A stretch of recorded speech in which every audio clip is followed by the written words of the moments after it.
The Library of Forgotten Dreams. In the oldest part of the city stood a library that never appeared on maps. Hidden between narrow streets and ivy-covered walls, it looked ordinary from the outside, yet everyone who entered felt an unusual sense of peace. There was no signboard, only a weathered wooden door with a polished brass handle. One evening, a young artist named Liam found the building after another disappointing day. For years, he had chased success, but every painting seemed ignored. Believing his dream had failed, he stepped inside. Towering bookshelves stretched endlessly. An elderly librarian welcomed him with a kind smile. "Welcome to the Library of Forgotten Dreams," she said. "I've never heard of it," Liam replied. "It appears only to those who think they've lost something precious." She handed him an old leather-bound book without a title. Inside were stories of abandoned dreams, a musician who stopped composing after one failed performance, a teacher who never finished the novel she always wanted to write, a scientist who hid an important discovery because he feared criticism. Every story ended with the same sentence. The dream was never impossible, it was only postponed by fear. Liam spent hours reading. Every page felt strangely familiar. Before leaving, he asked if he could borrow the book. "You cannot take these books," the librarian said gently, "but you may carry their lessons."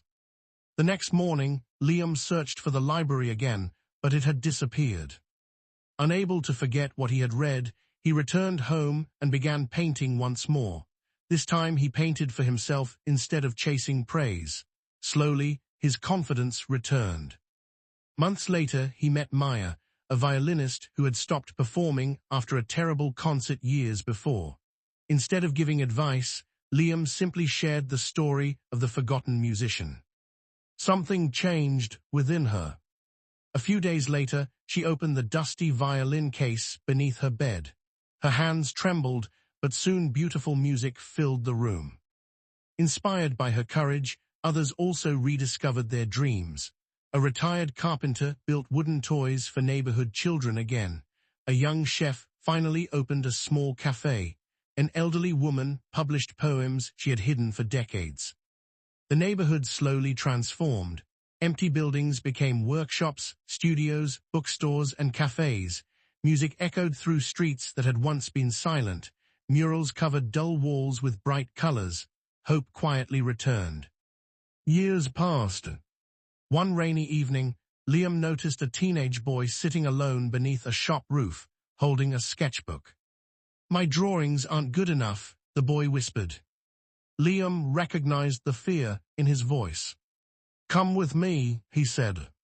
Together, they walked through the old streets until they reached the place where the mysterious library had once stood. To Liam's surprise, the wooden door had returned. Inside, the silver-haired librarian stood waiting. "I wondered when you'd come back," she said. "I searched for this place for years," Liam replied. "The library appears only when someone truly needs hope," she answered. "Today, it isn't here for you." She smiled at the nervous boy. The teenager stepped inside, amazed by the endless shelves. At that moment, Liam understood the library's purpose. It wasn't a place to keep books. It existed to protect forgotten dreams until their owners were ready to believe again. As Liam walked home beneath the glowing streetlights, he felt grateful.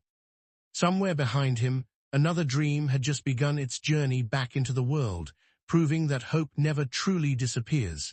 It simply waits, quietly and patiently, for someone brave enough to open the right door. Give reference images for the above story.